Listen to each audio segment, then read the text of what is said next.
Hello dear friends, once again welcome back to my YouTube channel Study Together chemistry with Harish Sotra. तो आज आप लोगों को मैं जो पिछली वीडियो मैंने डाली थी उसमें मैंने बोला था कि मैं एक क्वेश्चन आपको सॉल्व करवाऊंगा जो उसमें प्रीवियस वीडियो में मैंने सॉल्व नहीं करवाया था, न्यूमेरिकल था तो टाइम लेगा, तो इसलिए मैंने उस वीडियो में ज़्यादा लंबी हो जाती तो मैंने उसमें वो क्वेश्चन नहीं करवाया। तो पहले तो मैं बता दूं जो न्यूमेरिकल मैं आपको सोल्व करवाने जा रहा हूँ ये 12th क्लास के चैप्टर केमिकल काइनेटिक्स में से है।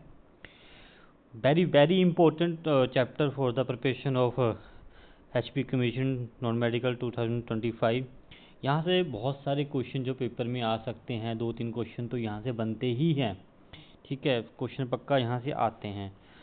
तो मोस्टली यहाँ से एक न्यूमेरिकल आना जरूर बनता है कि ऐसा हो नहीं सकता कि इस चैप्टर में से कोई एग्जामिनर अगर आपको न्यूमेरिकल ना डाले।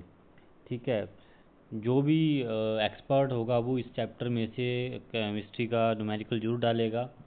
तो आप इस चैप्टर को अच्छे से पढ़िए। अगर आपको इस चैप्टर से कोई क्यूरी है, आपको कोई लेक्चर चाहिए, कोई आपको चीज़ समझ नहीं है, तो आप मुझे कॉल कर सकते हो, जहाँ मेरे यूट्यूब चैनल पे अपना नंबर छोड़ सकते हो, कमेंट कर सकते हो।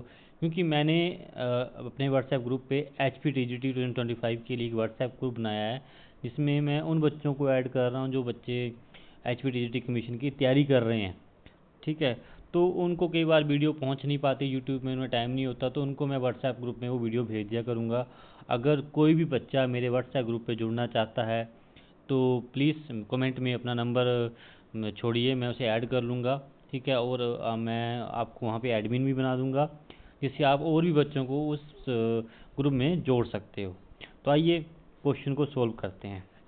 तो क्वेश्चन क्या है, The 60% of first order reaction was completed in 60 minutes। कि कोई रिएक्शन है वो 60 मिनट में 60% कंप्लीट हो रहा है, तो 50% ऑफ द सेम रिएक्शन, उसी रिएक्शन का वो would be completed in approximately in what times, कितने टाइम्स में वो कंप्लीट हो जाएगा 50% रिएक्शन।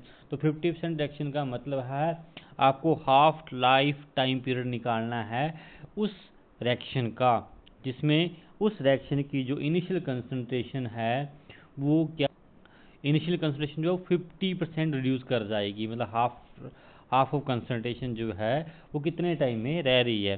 तो उन्होंने यही बोला कि 50% ऑफ द रिएक्शन है वो कितने टाइम में। तो ज़रूरी नहीं है कि यहाँ पे लिखा हो कि आपने बोला कि 60% फर्स्ट ऑर्डर रिएक्शन 60 मिनट्स है तो 50% रिएक्शन 50 मिनट्स में कंप्लीट हो जाएगा। नहीं, ऐसा नहीं होता है। ठीक है, क्योंकि यहाँ पे कुछ रूल चलते हैं, कुछ फार्मूले चलते हैं जो केमिकल काइनेटिक्स में ही पढ़े जा सकते हैं। तो फर्स्ट ऑफ ऑल आइए इसका आंसर मैं आपको बता देता हूँ। इसका आंसर अप्रोक्सीमेटली आएगा 45 मिनट्स। ठीक है, बट क्यों आया, कौन सी इक्वेशन इसकी अप्लाई की जा सकती है, तो उसको हम करते हैं, चलते हैं नेक्स्ट पेज पे। देखिए ये रेट इंटीग्रेटेड इक्वेशन बोला जाता है इनको। तो फर्स्ट ऑर्डर के लिए जो रेट इंटीग्रेटेड इक्वेशन है वो आपको सामने दिख रही है। T is equal to 2.303 divide by k the disintegration constant, rate constant बोला जाता है ये। ठीक है, log R naught is the initial concentration. ठीक है, and divide by the R is the that concentration which is reduced concentration. ठीक है, रिमेनिंग कंसंट्रेशन। अगर कोई रिएक्शन मान लेते हैं 40% कंप्लीट हो गया है, 40% कंप्लीट हो गया है तो कितना बचा 60%, तो आर की वैल्यू वहाँ क्या आएगी 60% आएगी। और कैसे आएगी हम इसको डिस्कस करेंगे। ठीक है, तो आर नोट मैंने आपको बता दिया इनिशियल कंसंट्रेशन है, और आर वो कंसंट्रेशन है जो रिड्यूस होने के बाद जो कंसंट्रेशन रह जाती है। मान लेते हैं 100 में से 20% खत्म हो गया तो अब बचा कितना 80%, तो 80% क्या बच गया, आर बच गया। तो इसको हम यहाँ पे हम डिस्कशन में लेते हैं। ठीक है, तो देखिए मैंने मान लिया आर नोट जो है इक्वेशन मेरी कितनी है, ए है। ठीक है, तो ए का जो 60% है, मतलब 60% 60 मिनट्स में रिड्यूस कर रहा है, मतलब 60% रिड्यूस किया जा रहा है, तो बच कितना रहा है, तो बच वो इनको निकालना पड़ेगा। उस आर को बची हुई इनको हम कैसे लिखते हैं, ए माइनस एक्स करके लिखते हैं। मतलब अगर मैं चाहूँ तो यहाँ आर नोट पे यहाँ पे ए लिख सकता हूँ, और आर की जगह पे मैं लिख सकता हूँ ए माइनस एक्स भी लिख सकता हूँ। ठीक है, ए अपॉन ए माइनस एक्स भी लिख सकता हूँ। बट एक्स क्या है, एक्स है उस इनिशियल कंसंट्रेशन का कितना परसेंट जो है वो रिड्यूस कर गया है, वो हम निकालते हैं। तो मैंने ए का क्या निकाला, 60% निकला। वो कैसे निकला, 60 ए अपॉन 100, 10 जीरो से जीरो कट गई तो बच जाएगा 6 अपॉन 10 ए। तो डेसिमल को प्लेस करेंगे तो वो कितना बच जाएगा, 0.6 ए बच जाएगा। और इसको मैं एक्स बोल रहा हूँ, कितना बोल रहा हूँ, 0.6 ए। मतलब जितना परसेंट मेरा क्या कर गया, एक्स कितना मतलब रिड्यूस कर गया है। जैसे एक्स क्या है यहाँ पे 60% जो है वो रिड्यूस कर, तो बचा कितना, बच के कितना कितना रह गया, वो 40% रह जाएगा। तो कैसे करेंगे, बोला जो आपकी जो कंसनट्रेशन है एक्स आया उसको मैं इनिशियल कंसनट्रेशन में से माइनस कर दूंगा। इनिशियल कंसनट्रेशन आपकी ए है तो ए माइनस एक्स निकल गया, तो मेरे पास बचा हुआ अमाउंट बच जाएगा। कितना मेरे पास अमाउंट रह गया है जो बच गया है, जो भी रिड्यूस नहीं हुआ है। तो ए में से मैंने 0.6 ए को निकाला, मेरे पास क्या आ जाए, 0.4 ए आ गया। ठीक है, मैं फिर भी थोड़ा सा आपको डिटेल में समझा देता हूँ कि देखिए मेरे पास, मैं मान लेता हूँ ए मेरे पास क्या है, 60% है। नहीं 60 नहीं, इस पर ऐसे नहीं, आर से लेते हैं, R naught is equal to A है, ऐसे लेते हैं। R naught is equal to A है, ये इनिशियल कंसंट्रेशन है मेरी। ठीक है, अगर ये इंसुलेशन ए आ गई तो इसका कितना रिड्यूस कर गया, बोला 60% रिड्यूस कर गया, तो इसका ए का 60% निकालो। तो ए का जो 60% आएगा वो कितना आएगा, जीरो से जीरो कट जाएगा, तो वो आएगा 6 ए अपॉन 10, जो बन जाएगा 0.6 ए। एक्स की रिड्यूस कर गया, बच कितना गया। ठीक है, मैंने बोला मैं आर से लिख रहा हूँ, बची हुई जो अमाउंट मेरे पास बच जाएगा कंसंट्रेशन का, तो मैं ए में से क्या निकाल दूंगा, 0.6 जो रिड्यूस कर गया है वो इसमें से मैं निकाल दूंगा। ठीक है, 0.6 को तो बचेगा कितना, 0.4 ए मेरे पास बच जाएगा। मतलब आर की वैल्यू क्या है, 0.4 ए आ गई। ठीक है, तो मैं एक बार फिर से आपको फार्मूला लिख देता हूँ। ये फार्मूला मैंने आपको बताया कि जो टी का फार्मूला है टाइम 303, पर यहाँ पे आपके पास जो हमें निकालना है वो निकालना है डाइलेक्ट्रिक रेट कांस्टेंट निकालना है हमें। तो मैं उस फॉर्म में इसको लिखता हूँ, टी को नीचे ले लेता हूँ, 303 टी लोग। तो मैं इसको ऐसे भी लिख सकता हूँ, जरूरी नहीं मैं इसको आर नोट करके लिखना है, एस फॉर्म में भी इसको मैं लिख सकता हूँ। ठीक है, इसका मतलब आपको ए पता होना चाहिए और ए माइनस एक्स बनना बताना चाहिए। तो ए मैंने आपको बता चुका हूँ वो कैसे निकलेगा, ए माइनस एक्स। चलिए चलते हैं दोबारा क्वेश्चन पे। तो 0.4 ए आपके पास क्या आ गया, किसकी वैल्यू आ गई, ये आपकी, ये वैल्यू आ जाती है आपकी आर की।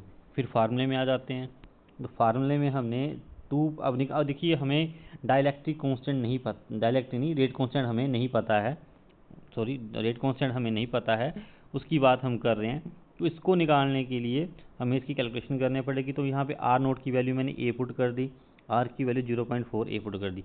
ए से ए मेरा कट जा रहा है, तो मेरे पास बच रहा है, और टाइम मैं पुट कर दे रहा हूँ, टाइम मेरे को 60 मिनट दिया हुआ है, तो टी मैंने यहाँ पे पुट कर दिया। अब कट काट के 1.0.4 यहाँ पे 60, और 60 से 2.30 को मैंने डिवाइड किया तो वो कितना आया, इतना आ गया भाई। बट अंदर डेसिमल को शिफ्ट करते हैं तो log 10 log 4। फिर मैं log 10 और 4 को खोलता हूँ, ओपन करता हूँ, log 10 माइनस log 4।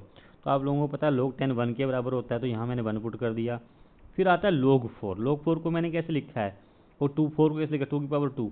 तो आप लोगों को मैं पिछली वीडियो में मैंने समझाया था कि कहीं पर भी log की कुछ वैल्यू आती है तो वो 2 आगे आ जाता है, तो उसको लिखा जाएगा log 2 ऐसे करके। तो देखिए 2 मैं आगे ले आया हूँ यहाँ पे, और log 2 की वैल्यू होती है 0.3010। तो ये आप याद ही कर लीजिए, पेपर में दी नहीं होती है, दी नहीं हुई, मुझे भी नहीं दी हुई थी, तो मैंने यहाँ पे इसको याद ही कर रखा था कि कुछ एक वैल्यू आपको याद करनी पड़ती हैं। तो 0.3010 तो मल्टीप्लाई किया, 0.6020 आ गया 1 में से मैंने इसको माइनस किया, वो कितना आ रहा है, 0.3980 आ रहा है। फिर इनको मल्टीप्लाई करने में जो वैल्यू आ रही है मेरे पास के की, वो 0.0152 मिनट इनवर्स आ रही है। हमें इससे क्या लग गया पता, हमें इससे लग गया पता मेरा रेट कांस्टेंट कितना है, डिसइंटीग्रेशन कांस्टेंट कितना है, के आ गया। फिर उन्होंने क्वेश्चन में बोल रखा था, क्वेश्चन में बोला था, क्वेश्चन में जो बोला गया है, बोला गया 50%। तो 50% का मतलब हाफ लाइफ टाइम पीरियड निकालना है रिएक्शन का भाई, half life time period reaction का निकाला जाएगा। ठीक है, तो इसमें चलते हैं। तो हाफ लाइफ टाइम पीरियड का रिएक्शन का जो फार्मूला है वो क्या होता है, वो मैं लिख के देता हूँ आपको। टी हाफ निकालने का मतलब 50% टाइम है ना, इसका पता करते हैं कितना आएगा। इसकी बात करते हैं कि 50% रिएक्शन होने में कितना टाइम लग रहा है, तो वो है 0.693। इसको एज इट आप याद कर लीजिए। यहाँ पर आप के की वैल्यू पुट करोगे, उसे डिवाइड करोगे, तो आपके पास जो आंसर आएगा वो अप्रोक्सीमेट 45 मिनट्स की अप्रोक्सीमेट आ जाएगा। ठीक है, तो डिवीज़न करना तो आपको आना चाहिए। देखिए पेपर में ऐसा नहीं होगा कि न्यूमेरिकल नहीं आएंगे, न्यूमेरिकल आएंगे। तो जिसकी ने इसकी प्रैक्टिस की होगी उसी का दिमाग पेपर में चलेगा। ठीक है, तो आप प्रैक्टिस कीजिए। कोई क्वेरी आती है, कोई कंसेप्ट क्लियर नहीं होता है, मुझसे बोलिए, मैं समझाता हूँ, उसके ऊपर वीडियो बनाऊँगा मैं। पर मुझे फीडबैक दीजिए।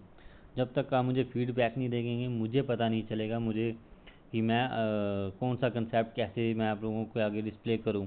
ठीक है, अपनी प्रॉब्लम आप मेरे पास रखोगे तभी मैं आप उस प्रॉब्लम को सॉल्व कर पाऊंगा, और तभी मैं नेक्स्ट वीडियो भी बना पाऊंगा। अगर रेस्पॉन्स जीरो आएगा तो मेरा मनोबल भी टूट जाएगा। नेक्स्ट। ठीक है, तो आते हैं।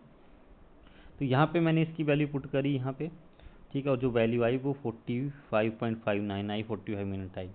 तो ऐसे क्वेश्चन में कोई शॉर्टकट्स नहीं होता है।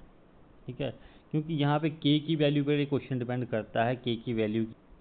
तो के की वैल्यू में चेंज जरूर आएगा अगर कंसंट्रेशन आपका कितना अमाउंट रिड्यूस कर रहा है, कितना नहीं कर रहा है, उसके हिसाब से ही के की वैल्यू में चेंज आएगा, तभी आगे क्वेश्चन होगा।